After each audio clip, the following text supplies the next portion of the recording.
Let me tell you about Riley Quinn.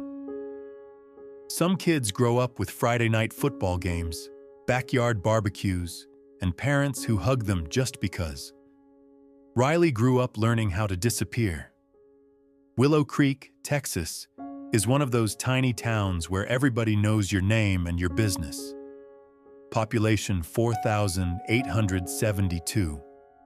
One blinking stoplight, a Dairy Queen that's been there since 1978, and a little white church where folks still say, "Bless your heart," when they really mean, "You ain't worth spit."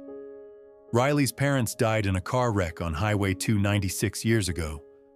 Oil rig worker dad and waitress mom, both gone in one rainy night. She was 13. That's when Aunt Carla Reynolds stepped in. Everybody in town praised her at first. What a saint, taking in that poor, orphaned girl. Carla smiled for the cameras at the funeral, wiped fake tears, and collected the sympathy casseroles. But the second the last flower arrangement wilted, the mask came off. Riley woke up every single morning at 4:47 a.m., before the rooster even thought about crowing. She slipped out of the tiny storage room behind the kitchen, her bedroom, and stepped onto the cracked concrete patio. The ground was always cold and dusty under her bare feet, no matter how hot the Texas sun would get later. She grabbed the old push broom and started sweeping in perfect lines, making sure not one leaf or cigarette butt was left for Carla to scream about. "Are you sweeping or just playing house?" Carla's voice sliced through the dark like a rusty knife. She stood on the back porch in her pink bathrobe, coffee mug in one hand, cigarette in the other, hair still in curlers. "I'm sweeping, ma'am," Riley answered softly, eyes on the ground, shoulders rounded the way she'd learned kept the yelling shorter. 6 years of this. 6 years of cooking breakfast, but never sitting at the table. Washing clothes, but never wearing anything new. Hearing the same line every single time she made the tiniest mistake. "You should be grateful you got a roof, girl. Other orphans end up under the bridge in Austin." Riley always nodded. She'd learned real quick that silence was the only armor she had left. That morning felt heavier than usual. While Carla was still yelling at the TV about some politician, Riley crept back to her corner and knelt beside the thin mattress on the floor. Her fingers found the small, rusted metal box she kept hidden under a loose floorboard, the only thing her parents had left that Carla hadn't sold at the flea market. Inside was a faded photo of her mom and dad smiling in front of their old blue pickup truck, and a folded letter her mother had written the week before the accident. Riley's hands shook as she opened it. The handwriting was soft and slanted, just like her mom's voice used to sound when she sang along to George Strait on the radio. "My sweet Riley, if you're reading this, it means we're not there to hold you. But listen to me, baby girl. Kindness is the only thing nobody can ever take from you. No matter how dark it gets, you keep that light inside. One day..." "What the hell you hiding in there, girl?" Carla's shadow fell across the doorway. Riley froze. Before she could even close the box, Carla snatched it, yanked the letter out, and ripped it straight down the middle. Once, twice, 3 times. Tiny pieces of her mother's words fluttered to the dirty floor like broken snowflakes. "You still clutching onto that useless junk?" Carla scoffed, lipstick-stained teeth flashing. "That's why you're slow and stupid. Always daydreaming instead of working." Riley didn't scream. She didn't cry out loud. She just dropped to her knees, gathered every single torn scrap with trembling fingers, and pressed them against her chest, like they could somehow stitch her heart back together. The pain was so sharp, it felt like someone had punched straight through her ribs, but she kept her face calm. That was her superpower, taking the hits without letting the world see the bruises. Carla watched her for a long second, then let out a tired sigh like she was the one who'd been suffering. "I'm done, Riley. You've been here long enough. Pack your shit. You're gone by sundown." The words hit harder than any slap.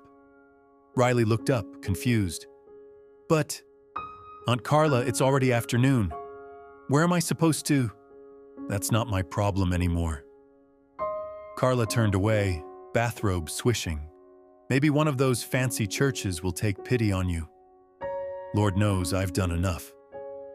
By the time the sun dipped behind the water tower, Riley stood outside the chain-link gate with one black trash bag holding 2 pairs of jeans, 3 t-shirts, the torn pieces of her mother's letter, and the rusted metal box. The gate slammed shut behind her with a metallic clang that echoed all the way down her spine. She waited a second, hoping, praying, Carla would change her mind. The porch light flicked off. That was the answer. Riley started walking. The road stretched long and empty toward the highway. Crickets sang their evening song, and somewhere in the distance a train whistle cried like it understood exactly how she felt. Her sneakers were already rubbing blisters. Her stomach growled louder than the cicadas, but she kept putting one foot in front of the other. In her pocket, hidden deep, was one tiny scrap of the letter she'd managed to slip away before Carla noticed. The corner that still had her mother's last 3 words. "You are enough." Riley whispered them to the darkening sky like a promise. "I'm gonna be okay, Mama. Somehow."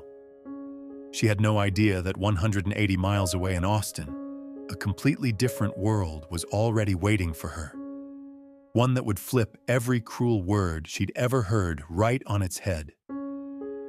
But that night, under the big Texas stars, all Riley Quinn knew was that she was 19 years old, completely alone, and still choosing kindness, even when the world had given her every reason not to.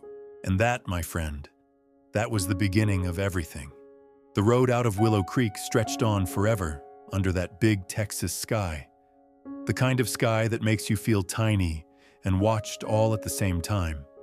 Riley's sneakers were already rubbing raw blisters by the time she reached the old Greyhound stop on the edge of town. Just a rusted metal bench, one flickering streetlight, and a beat-up sign that said Austin 178 miles.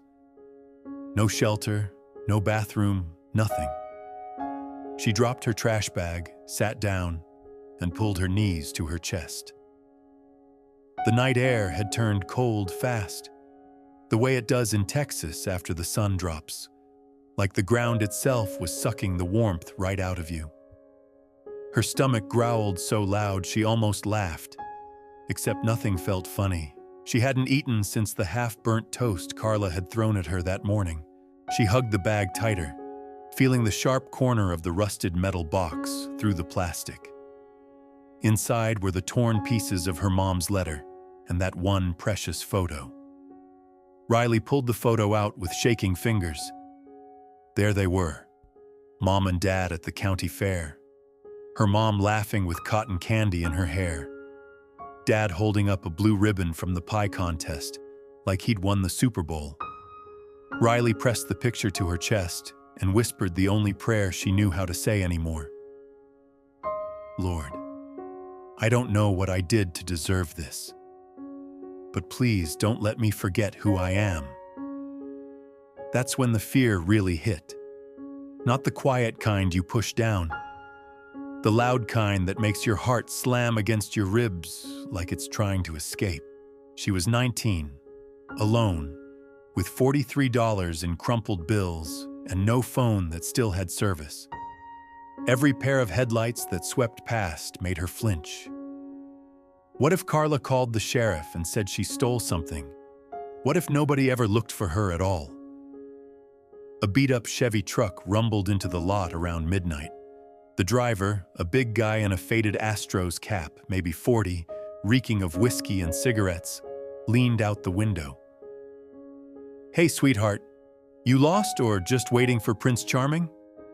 His laugh was wet and ugly, He killed the engine and climbed out, boots crunching on the gravel. Pretty thing like you shouldn't be out here all by your lonesome. Come on, I got a warm cab. We can talk about your troubles. Riley's whole body went ice cold. She kept her voice steady, the same soft tone she'd used with Carla for 6 years. I'm fine, sir. Just waiting on my ride. Thank you, though. He stepped closer, swaying a little. Aw, don't be like that. I'm just being neighborly. Texas hospitality, right? His hand reached toward her bag. That's when the other voice cut through the dark.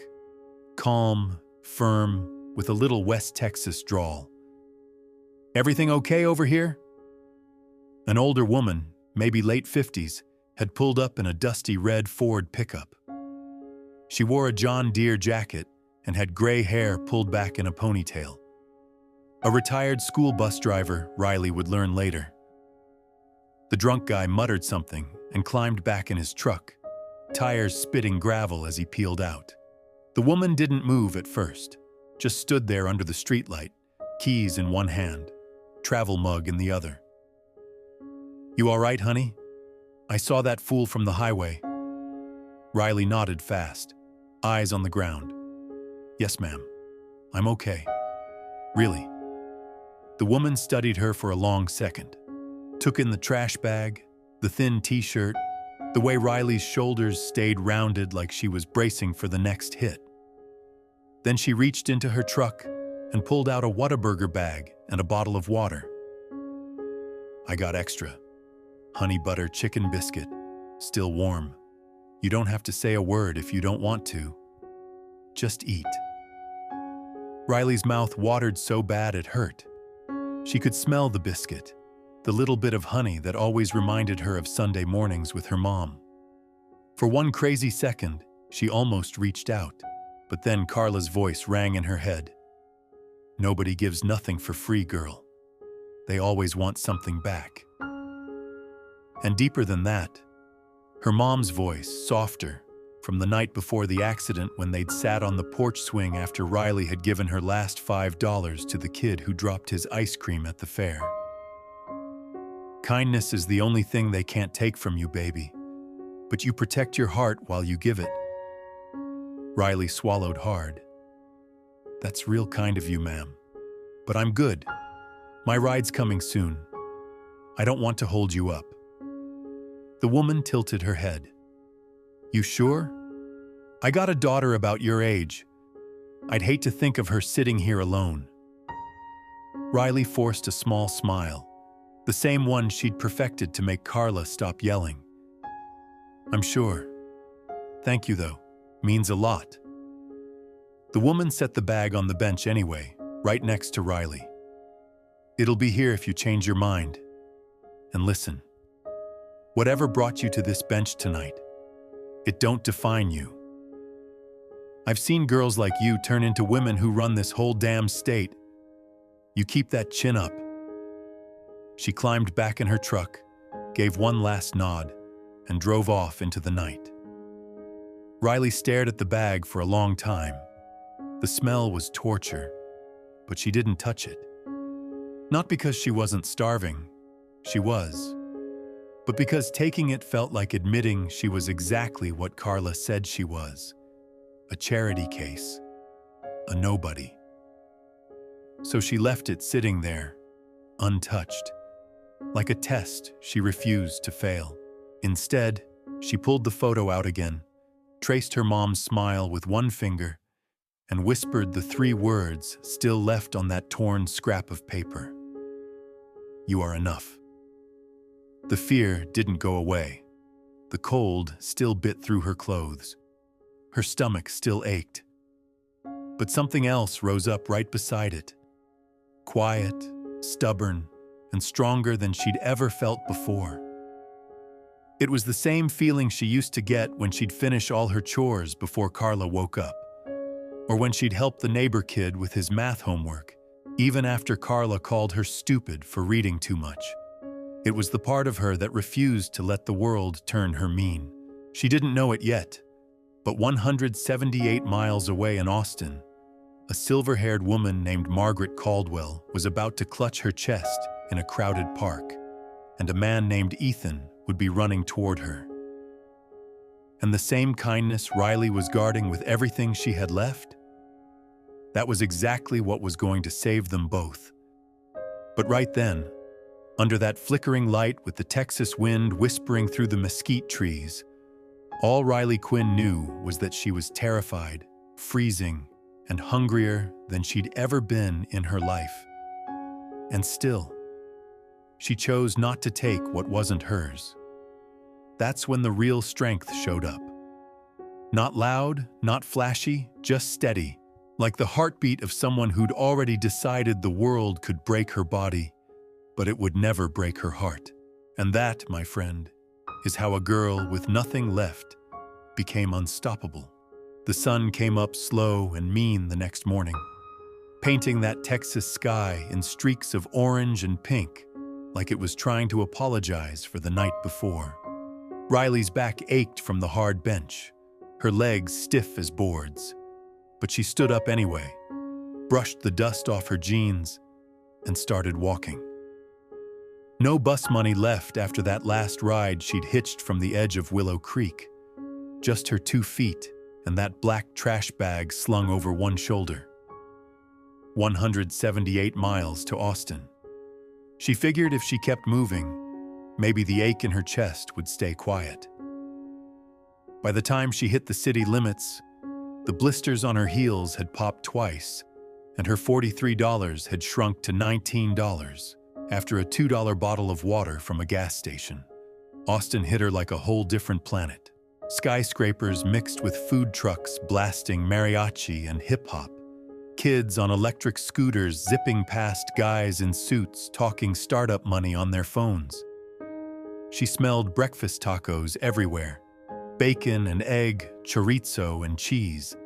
But her stomach had stopped growling and gone straight to that hollow burn. She kept her head down, hair in her face, and started knocking on doors. First stop was a cute little coffee shop on South Congress, the kind with fairy lights and $7 lattes that influencers post about. The girl behind the counter, nose ring, green hair, name tag saying Zoe, looked Riley up and down like she'd tracked mud on the reclaimed wood floor. "We're not hiring right now," Zoe said, but her eyes said something else. "You look like trouble." Riley nodded anyway.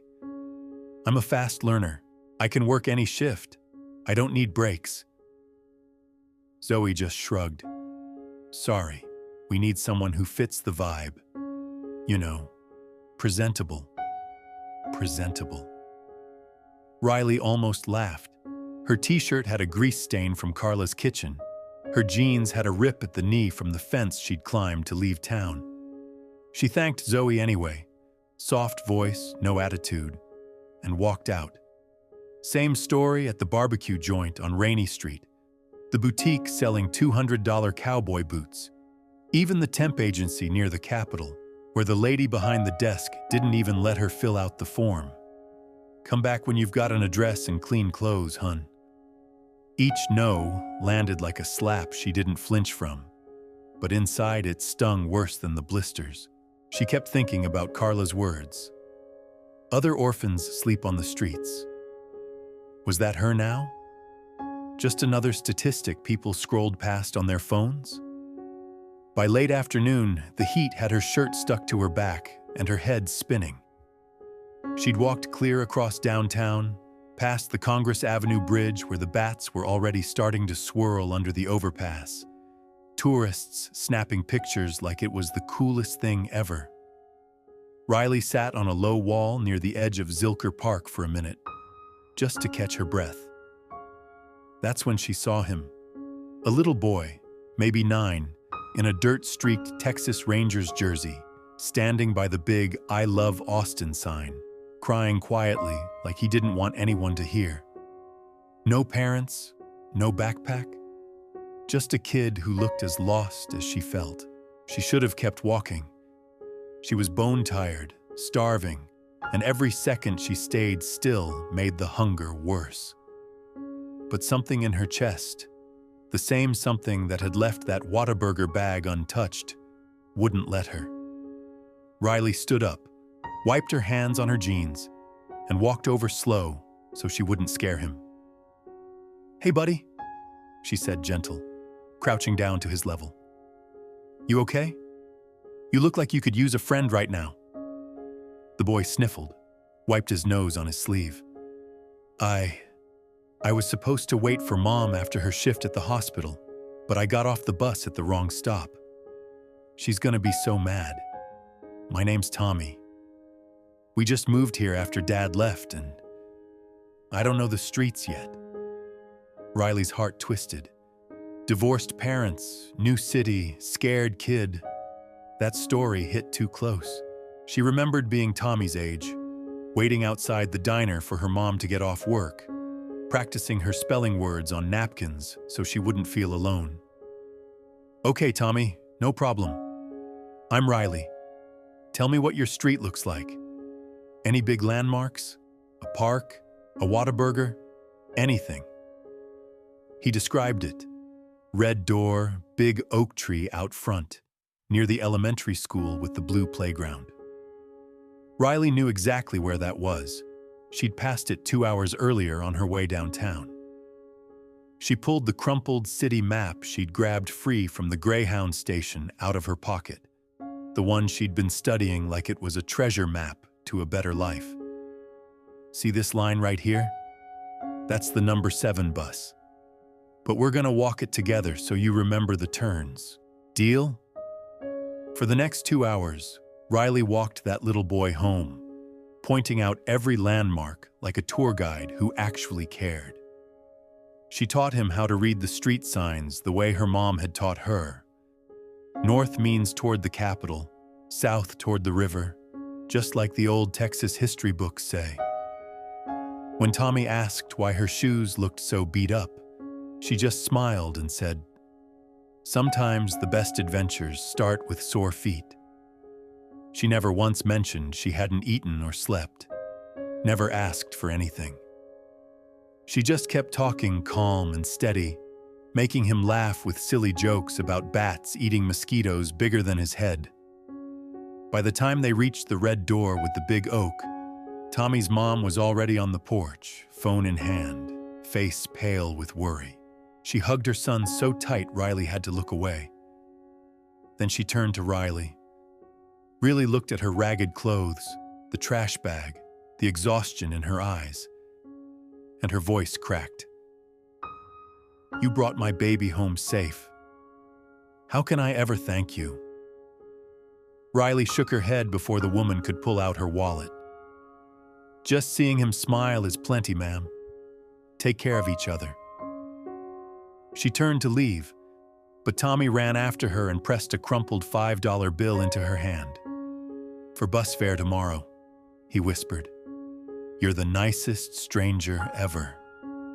That $5 felt heavier than gold.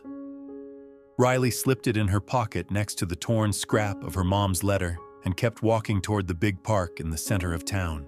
Her feet were screaming, her stomach was a knot, and every no from the day still echoed in her head. But something else was growing stronger, the quiet knowledge that she still had something nobody could take. Not Carla, not the rejections, not the hunger. She didn't know that in less than an hour, an older woman named Margaret Caldwell would collapse on a bench just ahead, clutching her chest, while strangers filmed instead of helping. She didn't know that her calm voice and steady hands were about to matter more than any job application ever could. All Riley knew, as the Austin sunset turned the skyline gold and the food truck smoke curled into the sky like a promise, was that she was exhausted, humiliated, and more determined than ever, and that unbreakable kindness she refused to let go of. It was about to change 2 lives forever, hers and the one she was walking straight toward. That, my friend, is how a girl with nothing left started becoming everything she was always meant to be. The Austin sunset was painting everything gold and purple when Riley finally stepped into Zilker Park. That big stretch of green right in the heart of the city where folks come to pretend life isn't moving 100 miles an hour. She'd walked past the Congress Avenue Bridge where the bats were just starting to swirl out for their evening show. Tourists lined up with their phones like it was the eighth wonder of the world. The air smelled like a mix of breakfast tacos from the food trucks, fresh-cut grass, and that faint charcoal smoke from somebody grilling over by the pavilion. A guy in a bright pink unicorn onesie was busking on the great lawn, strumming a beat-up banjo and singing an old Willie Nelson song off-key, while a couple of joggers with AirPods ignored everything but their playlists. "Keep Austin weird," the bumper sticker on a nearby Subaru said. Riley almost smiled. If only they knew how weird her day had already been. She was dragging now, feet throbbing, trash bag feeling heavier with every step. That $5 from little Tommy was still in her pocket like a tiny promise, but she hadn't spent it. She found a bench near the big open lawn, dropped her bag, and sat for just a second to catch her breath. The plan was simple. Rest 10 minutes, then keep walking until she found a shelter or a church that might let her crash for the night. That's when it happened. A sharp cry cut through the music and chatter. About 20 feet away, an older woman with silver hair and a neat cream-colored blouse suddenly clutched her chest and crumpled onto another bench. Her face went gray in a heartbeat. People stopped. Phones came out. A woman in yoga pants started recording vertically, whispering into her mic. "Oh my God, is this real? Heart attack in Zilker Park?" A college kid in a Longhorns hoodie yelled, "Somebody call 911!" But nobody moved. They just stood there in that weird modern circle, filming instead of helping, like the whole thing was content for their feeds. Riley didn't think. She was up and pushing through before her brain even caught up. "Excuse me. Let her breathe, y'all." Her voice was steady, the same calm tone she used when Carla was screaming. She dropped to her knees beside the woman, who was gasping, eyes wide with panic. Riley checked for a pulse, weak and fast, then gently eased her onto her back on the grass, loosening the scarf around her neck. "Ma'am, I'm right here. Stay with me, okay? Nice slow breaths if you can." Inside, her own heart was hammering, but she locked it down. She'd watched those free American Heart Association videos 100 times on Carla's old laptop during the nights when her mom used to complain about chest pains before the accident. Back then, Riley was just a kid practicing on a pillow in the dark, whispering the counts so Carla wouldn't hear and call her stupid for wasting electricity. 1 and 2 and 3 and 4, push hard, push fast. She started hands-only CPR, counting out loud, calm as if she did this every day. "Come on, ma'am. You got family waiting on you. Don't quit on me now." The crowd murmured. The unicorn guy stopped playing. Someone muttered, "Girls got balls." But Riley didn't hear them. She kept her eyes on the woman's face, talking soft between compressions, the way she wished someone had talked to her mom that last night. "You're doing great. Help's coming. Just hold on." A lady from a nearby taco truck ran over with a bottle of cold water and a clean towel, pressing them into Riley's hand without a word. "God bless you, honey," she whispered. Riley nodded once, never breaking rhythm. That small kindness from a stranger hit her harder than any rejection that day. Sirens finally wailed in the distance. Paramedics came jogging across the lawn, bags bouncing. One of them, a stocky guy with a mustache, took over and gave Riley a quick look. "You did textbook, kid. Where'd you learn that?" Riley wiped sweat from her forehead with the back of her hand. "YouTube and a lot of prayer, sir." He actually chuckled. "Well, You just saved her life. She's stabilizing." That's when the black SUV screeched to a stop on the park road. A man jumped out. Tall, maybe early 30s, dark hair, tailored button-down with the sleeves rolled up like he'd been in meetings all day. He sprinted across the grass, face pale, eyes locked on the woman. "Mom! Mom! It's Ethan! I'm here!" He dropped to his knees beside her, grabbing her hand. The paramedics were already loading her onto the stretcher, oxygen mask in place. She was breathing better, color slowly coming back. Ethan looked up at Riley, really looked at her. Ragged clothes, dirty sneakers, the exhaustion carved into her face, and something shifted in his eyes. Gratitude, shock, and something deeper. You did this?" His voice cracked. "I was in a meeting 2 blocks away, got the alert from her watch. If you hadn't," he swallowed hard. "I'm Ethan Caldwell. That's my mom, Margaret. Thank you doesn't even cover it." Riley stood up slow, brushing grass off her knees. Her hands were still shaking a little, but she kept her voice even. "I just did what anybody should have done, Mr. Caldwell. She's gonna be okay. That's what matters." She started to turn away, picking up her trash bag like it was time to disappear again. But Ethan stepped in front of her gently. "Wait, please. At least let me get you something to eat, a ride, anything. You look like you've had a hell of a day yourself." His eyes flicked to her bag, to the blisters on her ankles, and he didn't look away in disgust. He looked concerned, like he actually saw her. Riley hesitated. Part of her wanted to run, Carla's voice screaming in her head that rich people always want something back. But another part, the part that had left that Whataburger untouched and walked a lost kid home, felt a tiny spark flicker to life. Hope. Real, stupid, dangerous hope. For the first time all day, someone wasn't looking at her like she was trash. Someone was looking at her like she mattered. The paramedics were loading Margaret into the ambulance. Ethan glanced over, then back at Riley. "Come with us to the hospital, just until she wakes up. I need to thank you properly. No strings. I swear on my mom's life."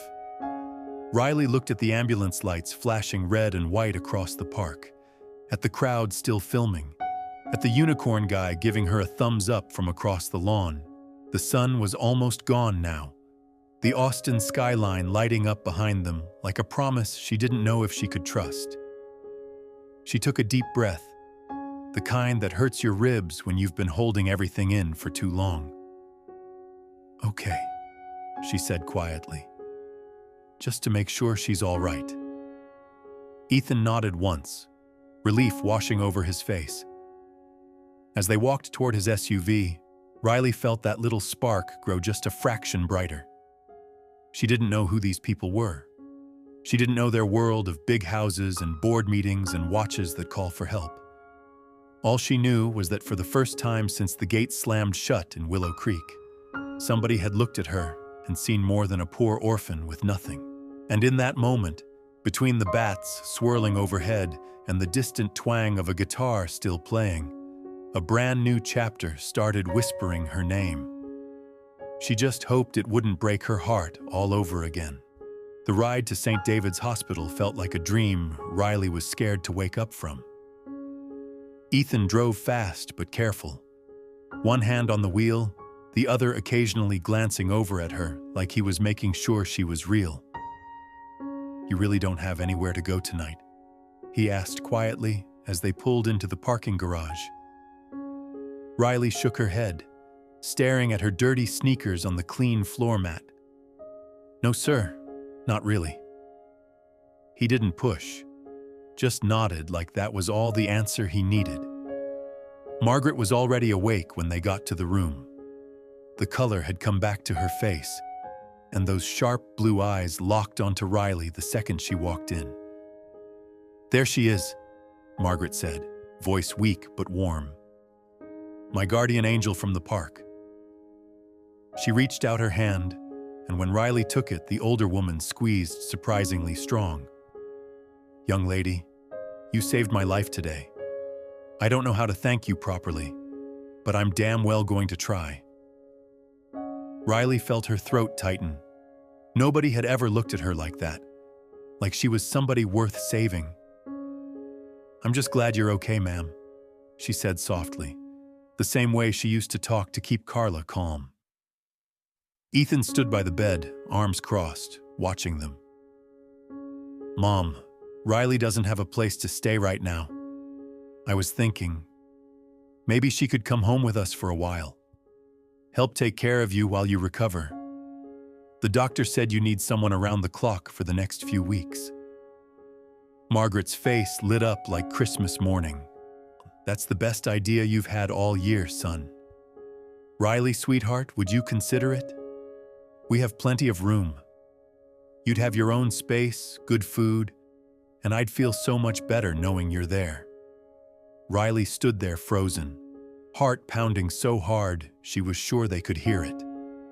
Her mind was screaming two different things at once. One part wanted to run, because good things like this didn't happen to girls like her. The other part, the tired, hungry, lonely part that had slept on a bus bench last night, was begging her to say yes.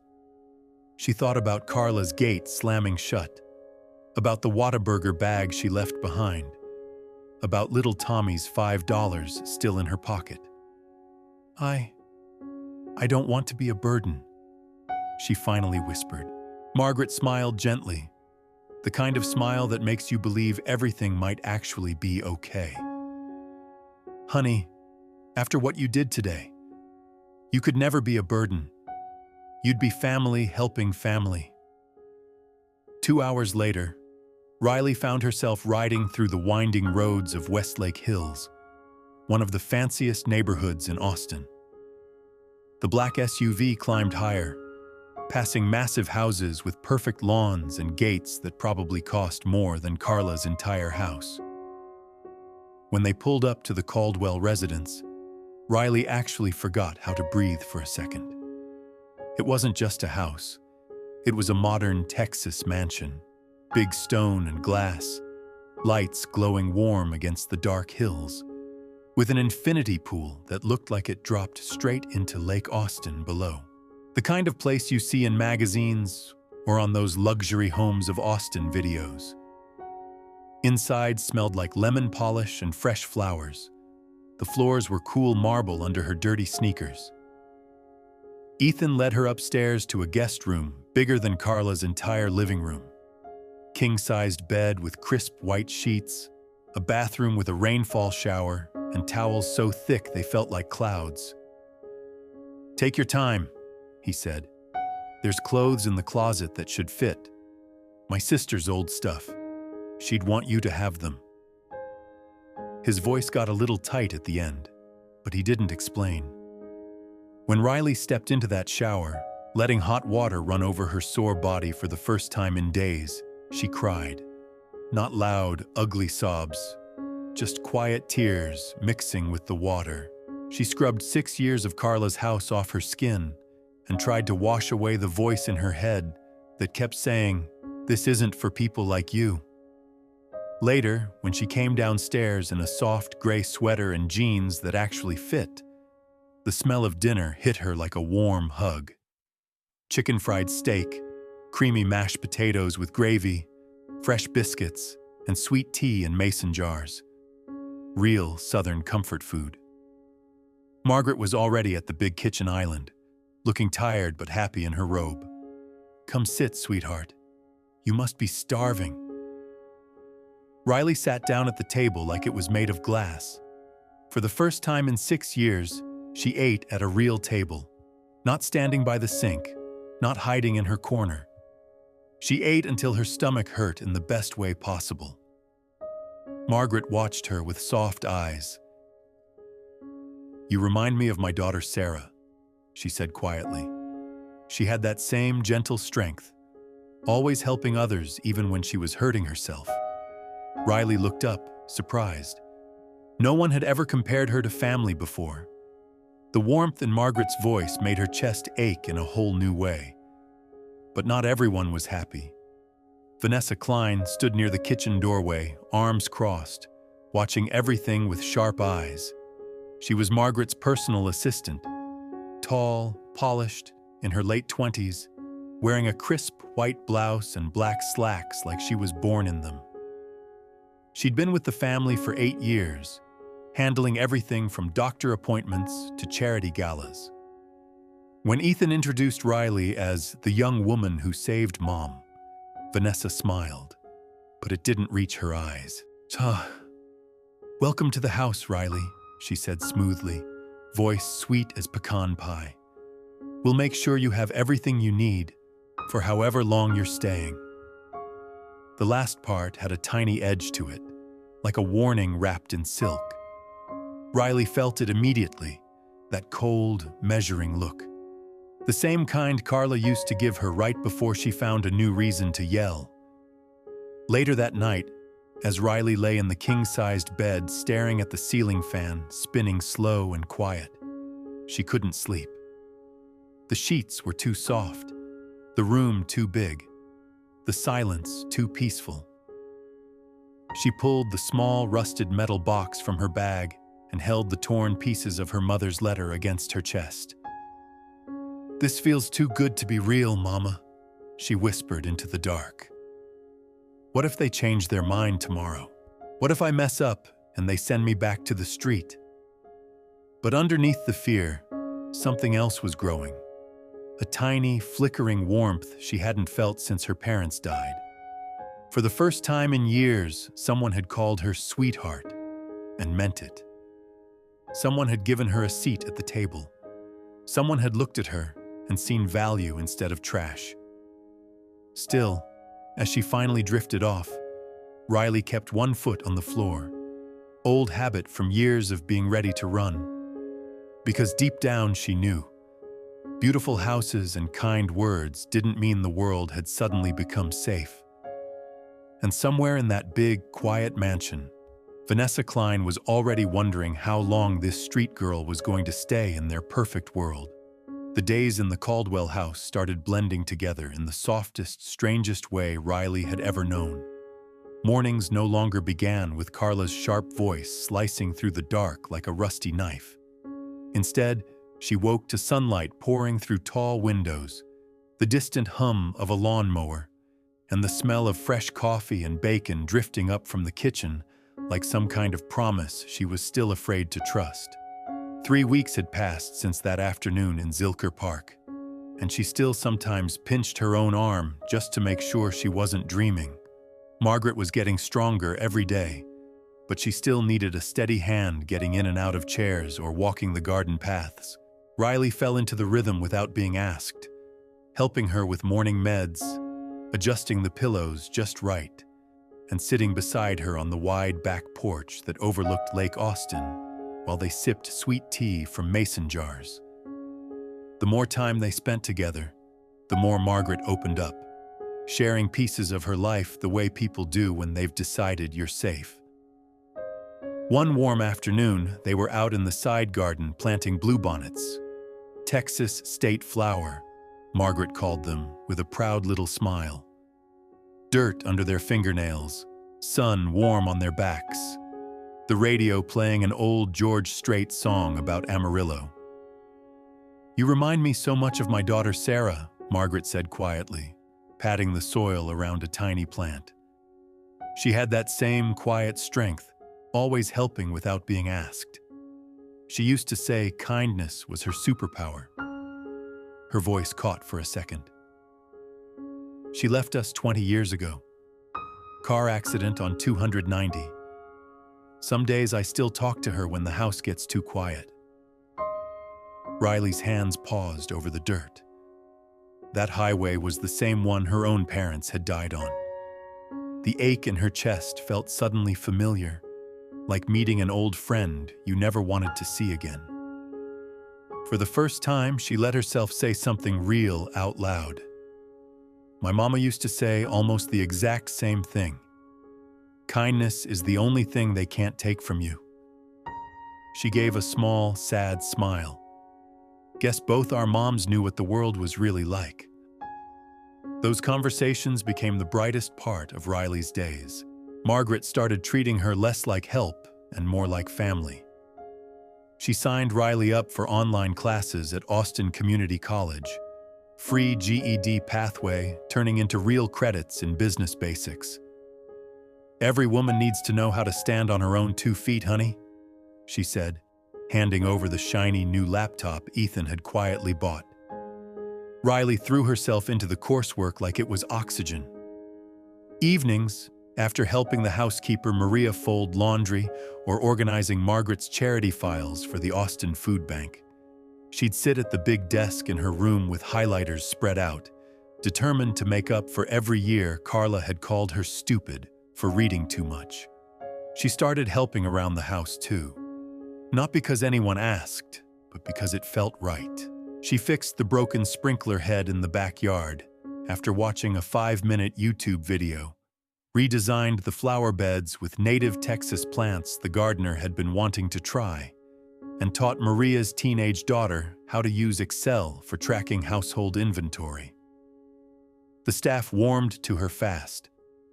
Maria, a proud Mexican-American woman who'd come to Austin 20 years ago with nothing but a suitcase and faith, pulled her aside one morning while they made breakfast tacos together. "Mija, we all started with nothing. The difference is some of us never forget where we came from. You keep that heart of yours open. It's gonna take you places." But not everyone felt the same warmth. Vanessa Klein watched it all from the edges, her smile perfect, her eyes calculating. She had been Margaret's right hand for almost 9 years, scheduling doctors, planning galas, quietly hoping one day she'd be more than just the assistant. Maybe Ethan would finally notice. Maybe Margaret would see her as the daughter she'd lost. Then Riley showed up. This broke, soft-spoken girl from a nowhere town, and suddenly the whole house shifted. Vanessa's place felt smaller every day. "You seem to be settling in real nice," Vanessa said one evening in the kitchen while Riley helped roll out dough for pecan pie. Her voice was sugar-sweet, but Riley caught the blade underneath. "Just remember, things like this don't usually last for girls who come from, well, difficult backgrounds. People get comfortable, then they get careless." Riley kept her hands steady on the rolling pin, the same way she used to when Carla was looking for a reason to explode. "I'm not trying to take anyone's place, Vanessa. I'm just grateful to be here. Truly." Vanessa smiled again, that bright, empty smile, and reached for the flower. "Of course you are, sweetie. Just don't get too comfortable." Later that night, after the house had gone quiet, Riley sat with Margaret in the living room. Friday Night Lights was playing low on the big TV, one of Margaret's favorites. They were folding laundry together, something simple that felt strangely like home. Margaret noticed Riley had gone quiet, staring at her hands. "What's weighing on you, sweetheart?" Riley hesitated, then reached into her pocket and pulled out the small, rusted metal box she'd kept hidden since Willow Creek. She opened it carefully and laid the torn pieces of her mother's letter on the coffee table like fragile treasures. "My aunt, the one who raised me. She found this a few months back. It was the last letter my mama ever wrote me. She ripped it up right in front of me, said I needed to stop living in the past." Riley's voice cracked just a little. "I saved what I could. This piece still has her handwriting. You are enough." Margaret stared at the scraps of paper, her eyes filling fast. She didn't say anything at first, just reached out and took Riley's hands, holding the torn pieces between their palms like they could somehow mend them. Then she pulled Riley into the kind of hug she hadn't felt since she was 13, warm and steady and smelling faintly of lavender soap and home. Oh, honey, that woman didn't just tear up a letter. She tried to tear up your heart. Margaret's voice was thick with tears. I'm so sorry you carried that alone, but you listen to me now. You are more than enough. And as long as you're under this roof, nobody will ever make you feel small again. We rewrite those kinds of letters in this family. With love, with time, with second chances. In that moment, wrapped in Margaret's arms with the soft glow of the TV and the distant sound of Lake Austin lapping at the shore, Riley felt something she thought she'd buried with her parents. The beginning of real, terrifying hope. Like maybe the world wasn't done being cruel, but it might finally be ready to be kind. Upstairs in her office, Vanessa sat at her desk with the lamp low, laptop open. She had already made 2 quiet calls earlier that evening, one to a cousin who still lived near Willow Creek, asking for any interesting details about a girl named Riley Quinn. The other to a private investigator she kept on speed dial for delicate matters. Her fingers hovered over the keyboard, eyes cold in the blue light. This house wasn't big enough for both of them. Not anymore.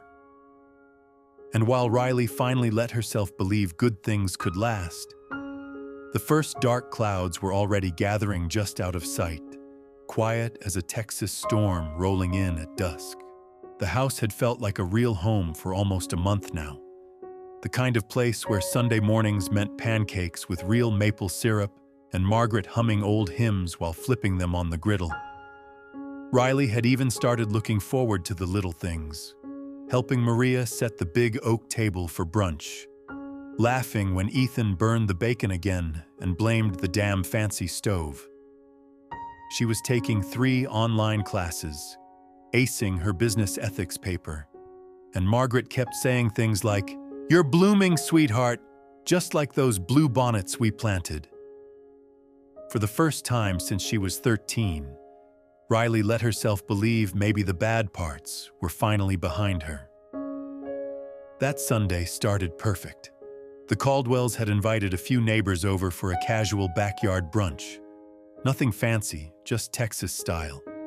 Brisket smoked overnight, fresh kolaches from the Czech bakery in town, and a pitcher of mimosas for the adults. Riley wore the soft blue sundress Margaret had bought her at the outlet mall, the one that made her feel like she actually belonged. She was carrying a tray of sweet tea when she heard the doorbell ring through the open French doors. Maria answered it. Then everything changed. Aunt Carla stepped inside like she owned the place, hair freshly dyed blonde, wearing a cheap but flashy floral dress from Walmart, clutching a tissue like she'd been crying for hours. Her eyes scanned the room until they landed on Riley, and the fake tears started flowing on cue. "Riley, baby! Oh, thank God I found you." Carla's voice cracked loud enough for the whole patio to hear. "I've been worried sick, driving all the way from Willow Creek the minute I saw that news clip about the park. My poor niece out on the streets. I never should have let you leave angry. I was just overwhelmed that day. Forgive your auntie, honey. Come home where you belong." Riley's tray wobbled. The sweet tea sloshed. For a second, she couldn't speak. Carla, the same woman who'd ripped her mother's letter, called her worthless and slammed the gate, now stood in this beautiful house playing the worried guardian. The neighbors went quiet. Ethan set his coffee down slow. Margaret's hand tightened on the arm of her chair. Before Riley could even open her mouth, Vanessa stepped forward, smooth as silk, holding something small and glittering in her palm. Margaret's diamond watch, the one her husband had given her on their silver anniversary, engraved on the back with Texas Strong, Love Forever. The watch that had been sitting on Margaret's nightstand just yesterday. "I'm so sorry to interrupt," Vanessa said, voice dripping concern. But the housekeeper found this in Riley's suitcase this morning while rotating the linens. I didn't want to say anything until we were sure. But with everything that's happened, I thought we should address it now. The watch sparkled in the sunlight like it was mocking Riley. Margaret's face went pale. Ethan's jaw tightened. The neighbors shifted uncomfortably, one lady clutching her pearls like this was the most exciting thing to happen in Westlake Hills all year. Riley felt the floor tilt. I never touched that. I swear on my mama's grave. Her voice came out small at first, then stronger. See, why would I steal from the woman who saved me? I've been trying to earn my keep every single day. Carla wiped her eyes dramatically and pulled Riley into a stiff hug that smelled like cheap perfume and cigarettes. Oh, honey, you don't have to lie anymore. I know life's been hard on you. Stealing is what desperate people do. But I forgive you. We'll get you help, counseling, maybe that church program back home. Just come with me now before you embarrass these kind folks any further. The words landed like punches Riley had felt 1,000 times before, but this time they were in front of people who'd started to matter. She pulled away from Carla's arms, chest heaving. Inside her head, the thoughts were screaming. This is Carla's game all over again. She doesn't want me. She wants whatever she thinks she can squeeze out of these rich people. The same woman who sold my daddy's old pocket knife at the flea market now wants to play savior? Riley's hands shook, but she kept them at her sides. She'd learned long ago that crying or yelling only made Carla win faster. Ethan looked torn, grateful for what Riley had done for his mom. But the watch was right there, physical evidence. Riley, explain this, please. His voice wasn't angry yet, but the doubt was there, sharp as a splinter. Margaret said nothing at first. She just stared at Riley with those clear blue eyes that had started to feel like home. Then she spoke, quiet but firm. I want to hear it from you, sweetheart. Did you take my watch? Riley met her gaze straight on, the way her daddy taught her when telling the truth mattered more than being liked. No, ma'am. I've never opened your jewelry box. I've never even been in your room without you there. I'd rather sleep on the street again than steal from you. Her voice cracked on the last word. You've been kinder to me than anyone since my parents died. Why would I throw that away? The room stayed dead quiet, except for the distant sound of kids playing in a neighbor's pool. One of the guests, an older gentleman, Mr. Harlan, a retired Marine who lived 2 houses down and whose lawn Riley had helped edge last week, cleared his throat. I've known Margaret 30 years, and I've seen this girl work harder in 3 weeks than some folks work in a lifetime. Something about this don't sit right with me. It was a small lifeline, but it meant everything in that moment. Vanessa's face stayed perfectly composed, but Riley caught the tiny flicker of satisfaction in her eyes. Carla kept dabbing her eyes, already launching into the next act. See? Even the child knows she's in over her head here. Let me take her home. I'll handle her like family always does. Riley felt the old panic rising, the same one from the night the gate slammed shut.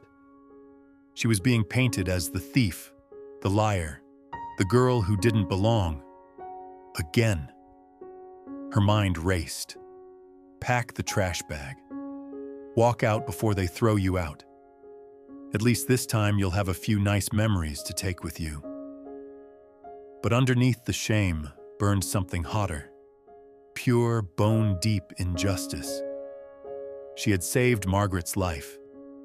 She had kept her hands clean every single day. And now the 2 women who hated her most were working together like they'd rehearsed it.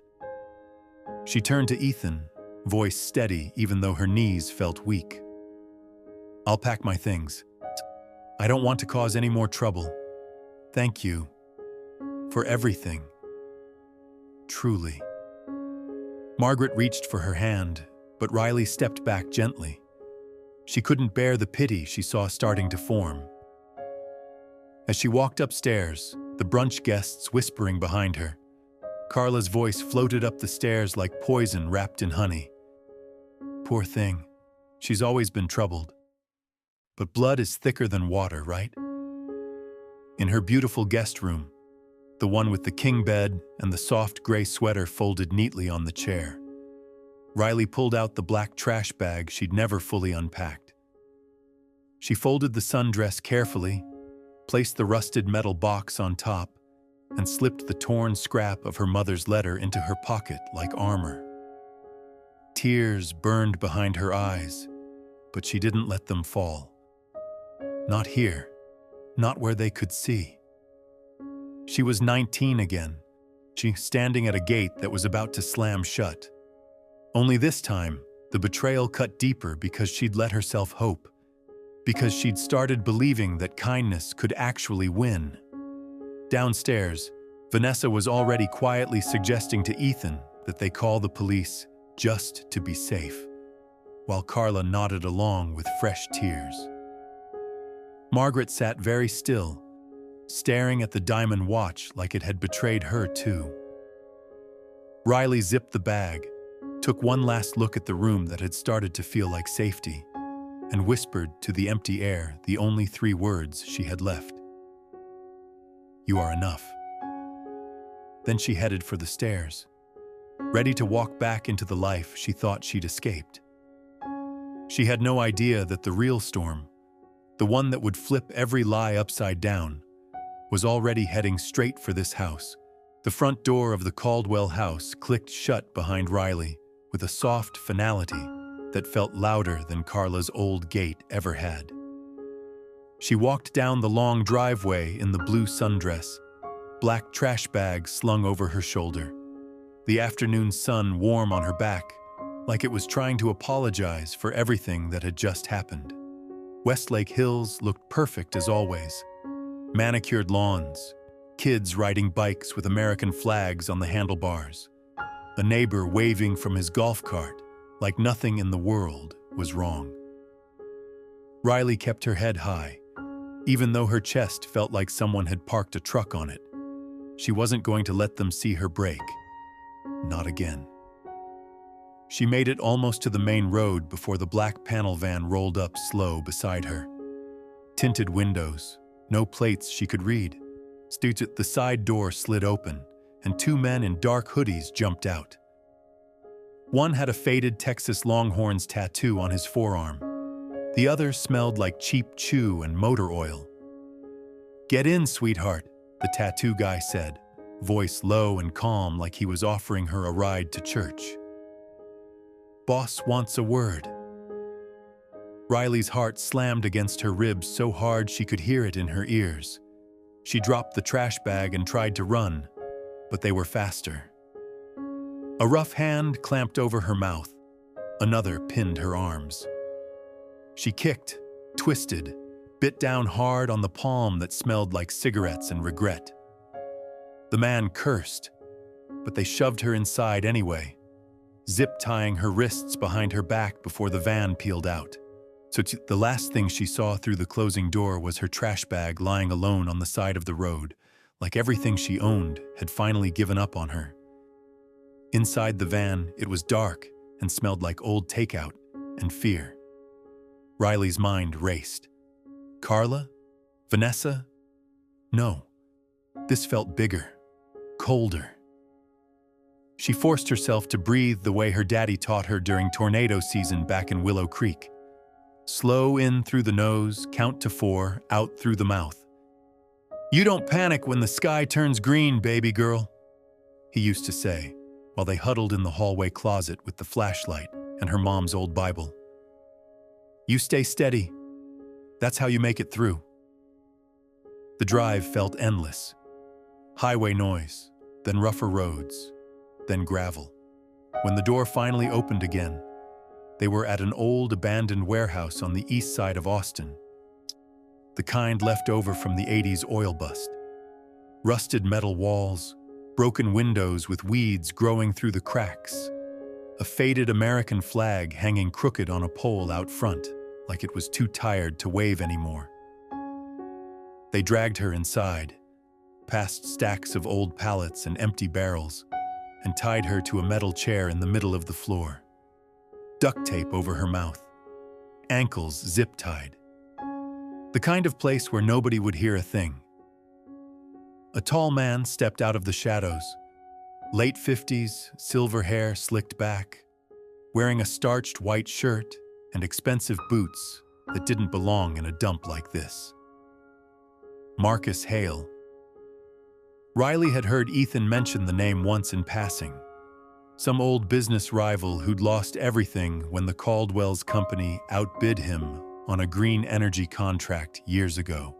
Hale's family fortune had crumbled. His dad had drunk himself to death, and he'd sworn he'd make Ethan's family pay one day. "Well, well," Marcus drawled, lighting a cigar with a gold lighter. "Look what the cat dragged in. Ethan Caldwell's little charity project." He walked around her slow, boots echoing. "You know, I've been watching that house for weeks, waiting for the perfect moment. And then your auntie and that snake of an assistant handed me the gift I needed. One little theft accusation, and poof, you walk right out the door like a lamb to the slaughter." Riley's eyes burned, but she stared straight at him. No tears, no begging. Inside, terror clawed at her throat, cold, sharp, the kind that makes your stomach drop like the first hill on a Texas giant roller coaster at Six Flags. But she thought about her mom's torn letter, about the $5 from little Tommy, about Margaret's hug that smelled like lavender and second chances. She wasn't going to give this man the satisfaction of seeing her break. Marcus leaned in close, cigar smoke stinging her eyes. "I don't want you, girl. I want Ethan to suffer. I want him to feel what it's like to lose everything the way my family did. So here's how this works. I call him. Tell him I've got his precious little hero. He brings 10 million in unmarked bills to... You think money's gonna fix what your daddy lost? Or are you just mad because the Caldwells built something honest while you sat around waiting for handouts?"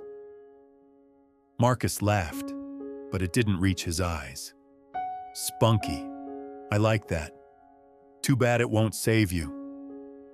He nodded to his men and walked away, phone already to his ear. Alone in the dim light, Riley tested the zip ties. Tight, no give. Her heart was racing so fast she could feel it in her throat, but she closed her eyes and did the only thing she could. She started whispering, soft and steady, the way she used to when Carla locked her in the storage room for talking back. "Mom, it's Riley. I'm scared, real scared this time. But I'm not gonna let it win. You told me kindness is the only thing they can't take. So I'm holding on to that. I'm not giving up. I'm not letting them turn me mean. Please, just stay with me. I'm not scared. Not really. Not if you're here." Tears slipped down her cheeks anyway, but they weren't from giving up. They were from holding on so tight it hurt. She thought about the 4th of July fireworks her parents used to take her to at the county fairgrounds, how the sky would explode in red, white, and blue, and her dad would say, "That's America, baby. Loud, messy, and worth fighting for." This felt like that. Loud fear, messy situation, but she was still fighting. Miles away, Ethan's phone rang while he was pacing the living room, the brunch long forgotten. Margaret sat pale on the couch, Vanessa pretending to comfort her, Carla already packing Riley's things like she'd won. When Ethan answered and heard Marcus Hale's voice, his whole world tilted. "You've got 30 seconds to listen," Marcus said smoothly. "Your girl's with me. 10 million by midnight or she disappears like your sister did. No cops, no games. The phone clattered to the floor. Ethan's face went white, then red with rage. "Where is she?" he roared, grabbing his keys. "I'll give you everything. House, company, every damn penny. Just don't touch her." He was already running for the door, yelling for Dylan the driver, calling in every favor he had from his army days. "Track the number. Get the helicopter ready. I don't care if it costs me the whole fortune. She's not dying because of my family's old wars." Back in the warehouse, Riley kept whispering to her mom, the words like a lifeline in the dark. Her hands had gone numb, her shoulders burned, but her heart stayed steady. She didn't know if Ethan would come. She didn't know if she'd make it out. All she knew was that she was still choosing kindness, even now, even here, because that was the one thing Marcus Hale could never steal. The sun was going down outside, painting the broken windows orange and red like blood on the glass. Somewhere in the distance, a train whistle cried long and lonely, the same sound she'd heard the night Carla threw her out. Riley closed her eyes and whispered one last time, "I'm still here, Mama, and I'm still enough." The real fight was just beginning.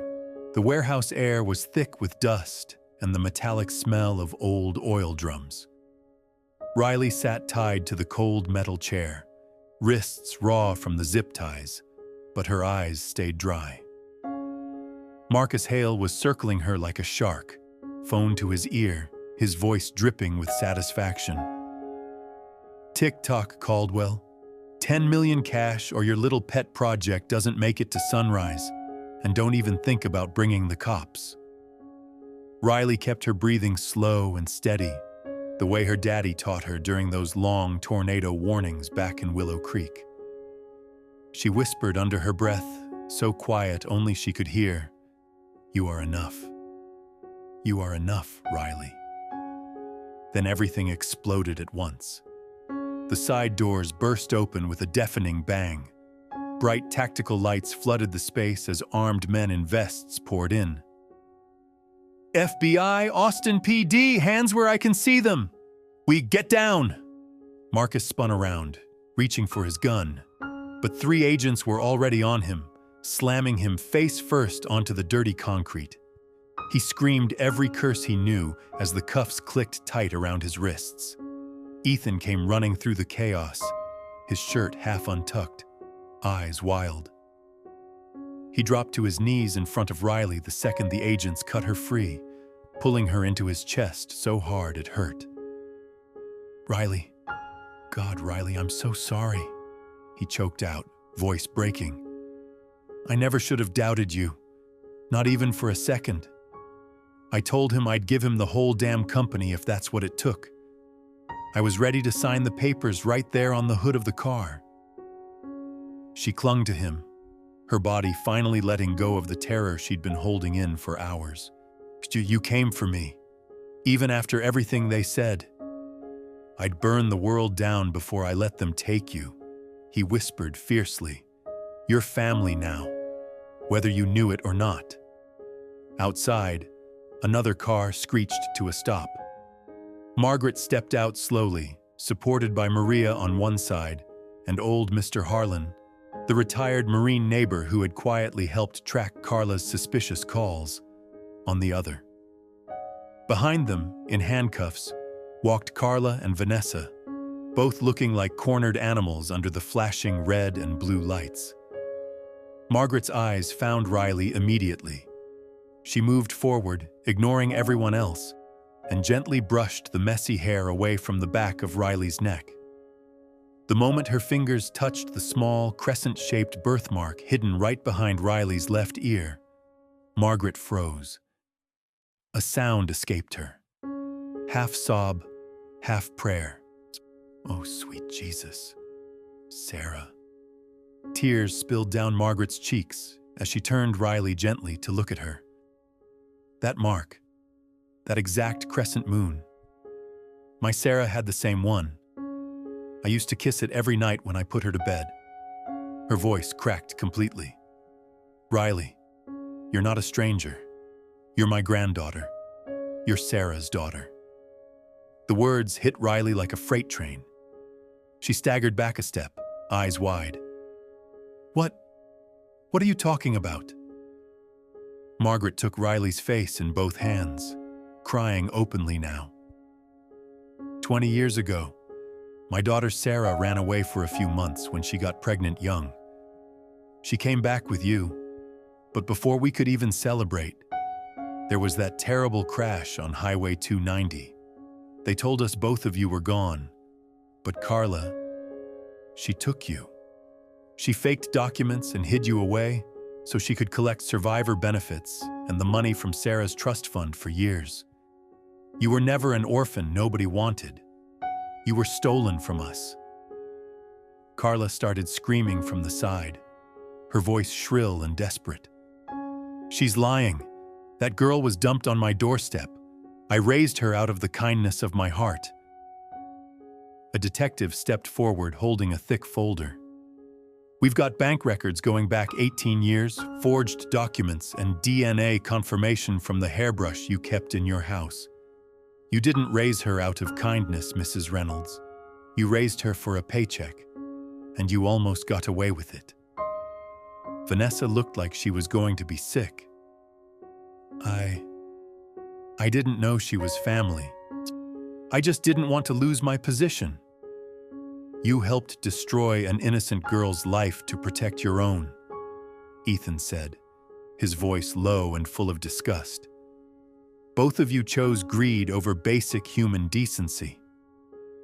Riley stood there shaking, the weight of 18 years of lies crashing down on her all at once. All the nights Carla told her she was worthless. All the times she felt like she didn't belong anywhere. All the pain suddenly made a terrible kind of sense. Margaret pulled her into her arms, holding her tight like she was afraid Riley might disappear again. My beautiful girl, I've been looking for you without even knowing it. Welcome home, Riley. Welcome home, sweetheart. For the first time since she was 13 years old, Riley let herself fall apart completely. She sobbed into her grandmother's shoulder, deep, shouty, gut-wrenching sobs that carried away years of shame, loneliness, and feeling like she was never enough. Ethan wrapped his arms around both of them, the three of them standing together in the middle of that dirty warehouse like nothing in the world could break them apart now. As the police led Carla and Vanessa away, Carla still screaming that it wasn't fair, Riley lifted her head and looked up at the first light of dawn breaking through the broken windows. She whispered, her voice hoarse but filled with something brand new. Peace. Mama, you were right all along. I was enough. I always was. And in that moment, surrounded by flashing lights, family she never knew she had, and the sound of Texas morning birds starting to sing, the girl who once had nothing finally found everything that truly mattered. The weeks after the warehouse felt like someone had finally hit the pause button on a movie Riley had been living in for way too long. The courtroom was packed that morning. Reporters, neighbors from Westlake Hills, even a few folks who drove all the way from Willow Creek just to see justice done. Carla sat there in an orange jumpsuit, mascara running, still trying to spin the same old story. I raised that girl out of the goodness of my heart. Vanessa kept her head down, lips pressed tight, like she finally realized her perfect little assistant life was over.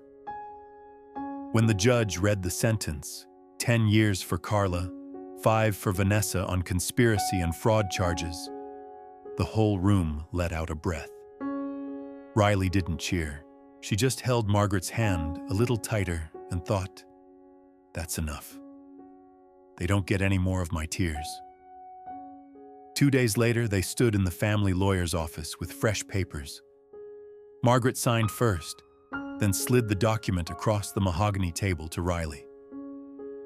This makes it official, sweetheart. You're my granddaughter. Legally. Forever. Riley's hand shook as she signed her name. Riley Sarah Quinn Caldwell. Ethan stood behind her, one hand on her shoulder, voice thick. Welcome to the family, sis. For real this time. They hugged right there in the lawyer's office while the secretary wiped her eyes and said, "Y'all are gonna make me ruin my mascara." The real healing started slow and steady, the way good things do in Texas. They drove out to the little cemetery off Highway 290 on a quiet Saturday morning. The same stretch of road that had taken both their daughters. Riley knelt in the grass beside Sarah's headstone, tracing the letters with her fingers while Margaret stood beside her with a bouquet of bluebonnets. "Hey, Mama," Riley whispered. "I found them. And they're good people. Just like you always said, good people still exist." She left the torn pieces of the old letter tucked under a small stone. A promise kept, finally whole. On the way home, they stopped at a roadside Whataburger, the same one she'd walked past starving weeks earlier. This time she ordered the honey butter chicken biscuit and ate it at a real table, laughing when Ethan stole her fries and Margaret fussed at him like any normal mom. Ethan didn't waste any time turning pain into purpose. He called a press conference right in Zilker Park, same spot where Riley had saved Margaret's life, and announced the Sarah Quinn Foundation. "We're not just writing checks," he told the cameras. "We're building homes, funding college scholarships, and teaching kids that one act of kindness can change everything. Because that's what my niece taught us." The foundation started with a big Texas barbecue for 50 foster kids. Brisket smoked all night, kolaches, homemade peach cobbler, and a bounce house shaped like the Longhorn mascot. Riley helped serve plates herself, wearing an apron that said, "Kindness is the only thing they can't take." She spotted a familiar face in line, the gray-haired school bus driver from that first night at the bus stop. The woman hugged her tight and said, "Told you, honey. Girls like you run this state one day." Riley laughed through happy tears and made sure that woman got an extra slice of pie. The big moment came at sunset. They set up a small stage near the Bat Bridge, lights strung up like Christmas even though it was only May.